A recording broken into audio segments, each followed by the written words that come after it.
Well, it's interesting to me to look at the life of the Apostle Paul. Not only did he suffer a lot in his labors for the Lord, but he was constantly busy. He had all kinds of things he had to do. He had to fend off his enemies. He had to minister to people he met, follow the calling of the Lord to do the Lord's business.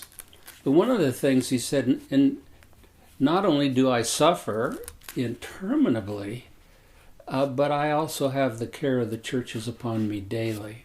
What an amazing thing. When we think of the number of churches he planted and the number of Christians he visited to encourage. But there's a really interesting portion that Paul shares with us in the book of Philippians. I'd like to read just a few verses. It contains two words, one thing. This is found in Philippians chapter 3, starting with verse 12. Not that I have already attained or am already perfected, but I press on, that I may lay hold of that for which Christ has laid hold of me. Brethren, I do not count myself to have apprehended, but one thing I do. Let me repeat that, but one thing I do. Forgetting those things which are behind and reaching forward to those things which are ahead. I press toward the goal for the prize of the upward call of God in Christ Jesus. I find this absolutely amazing. Paul has been apprehended to do God's work of ministry. He says, well, I haven't actually apprehended that for which I've been apprehended. He's still pressing on. But how does he do it? With all the cares he had, with all the difficulties he faced, with the privation, the sacrifices he had to make?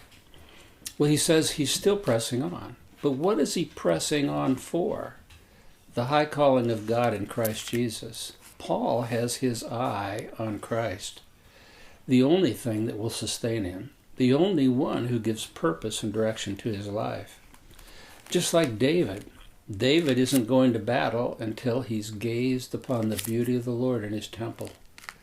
Mary is not ready to go into the kitchen with Martha until she spent time in the presence of Jesus. Serving requires time in the presence of Jesus.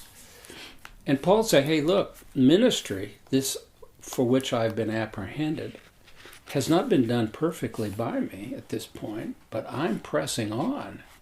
I will not give up. I persevere, but there's just one thing that I'm thinking about, and it's my drawing upon those resources that only come from Christ. So, dear friend, as you serve or minister to other people or face the difficulties, the battles of life, where is your focus? Is it a distracted focus with many things? We all face that. Life is complex. Life can be difficult. But each one of these three, David, Mary, and Paul, are saying, yeah, but there's really only one thing. This should be our focus. And in fact, when we pursue it, we find all the resources we need to go to battle, to serve other people in the cause of Christ, or to minister and advance Christ's kingdom. So I encourage all of us, myself included, to keep our focus on the one thing. And that one thing is to be totally, wholeheartedly sold out to the living Christ.